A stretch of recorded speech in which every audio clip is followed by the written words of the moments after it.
Good morning, everyone, and welcome to the PivotBoss pre-market video for Thursday, October 19th, 2023. I am Frank Ochoa, aka PivotBoss. Happy Thursday, everyone. Here's a look at the daily time frame of the ES today. Testing the previous session's lows here. This is quite the fade down, or drop down rather, and a fade back up could be seen back within the developing trading range. We have a 7-day narrow range here. Now today would add 8 if we don't get a full downside break out of here. So at the moment you have this reaction at the previous quarter's low, big push to the upside to the midpoint of the month, a pullback now testing the previous quarter's close price. Can we find an opportunity here to get a higher low and return back to the top of the range and maybe even through the top of that range into higher prices? So this is a big time zone here for bulls, looking to defend the previous session's low, returning price back to the midpoint, maybe higher. Bears want to defend into morning strength. If we can find a strong high here for the bears, that opens up a potential continuation to the downside. Previous session finished quite weak. 43.50 is going to be an early key level to watch intraday. If we take a look here at the NQ right now, the NQ trading 49% of the average range. ES at 42. The NQ also reacting at the previous session's low. Pretty good rejection. That bounce also occurs off the previous week's low. This is the previous week's low right there. And so a push down beyond it has led to a very nice rejection and a return back to the previous session's close price. So this is a scenario here where we could begin to see a little bit of a bounce back. Back through 15.1 will start to open up a bit more movement within this downward sloping range.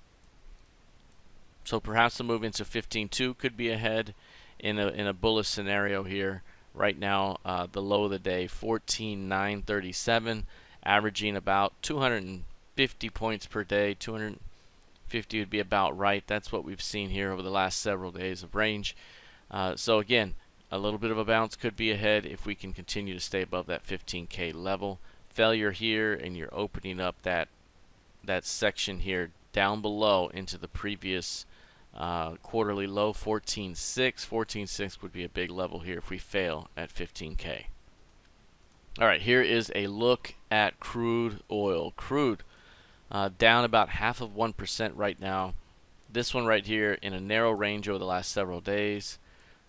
A little bit of a failed new high here at the 88 and a pullback here, but that pullback stayed within the 3-day range, which is now a developing 4-day range. 4-day narrow range here, sitting right at the 88. 88, again, kind of a middle line here between this upper portion and this lower portion right there.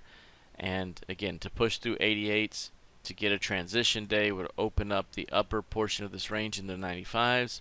A failure here, and you're rotating your way back down toward 81.5, maybe even a bit lower. So again, this is still the range to watch. Still 4-day narrow range developing here at the moment. But at the moment, we are not seeing a whole lot of directional conviction just yet.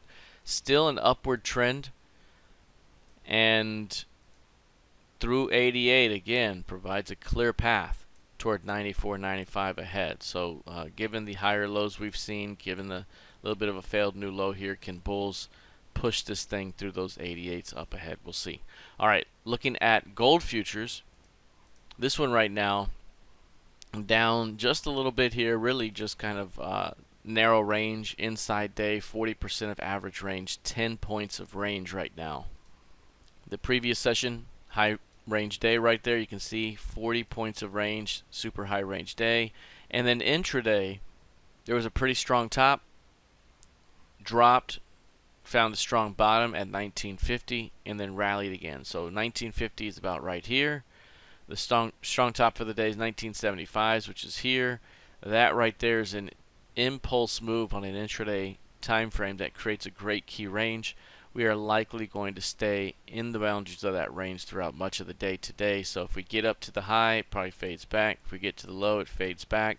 Still a very bullish upward trajectory until we take out those upper levels. We have 1980 here and 2000 up above. That 2020 level will be the previous quarter's high. So still working our way higher right now, but yesterday's key range could lead to a 1 or 2 day sideways move with more upside ahead.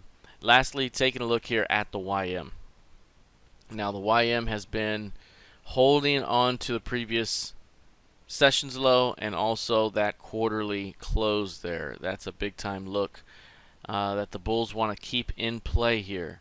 After this rejection of prices below the previous quarter's low, squeeze back up on a couple of rotations here, bulls defending here, trying to keep prices bid at the previous quarter's low, previous quarter's close for a shot back at the high end of the range, and then maybe a continuation higher beyond that. We have the 35022s here. That is your FOMC key level above. You also have the 34.7, which is the quarterly midpoint. Those are the big levels to go find if the market can continue to hold this edge right here. 33.800 is the current level at the moment. Bulls trying to keep this area bid. Failure to hold, 33.8, 33.7, that starts to open up a bit more downside into recent lows. All right, that is it for now. We do have Fed Chair Powell coming up later on this morning at 11 a.m. Central. That could provide some good volatility again. If it's to the upside, we have these upper ranges to work back within. Everyone have a fantastic rest of your morning, and I'll see you in the trading room. Take care.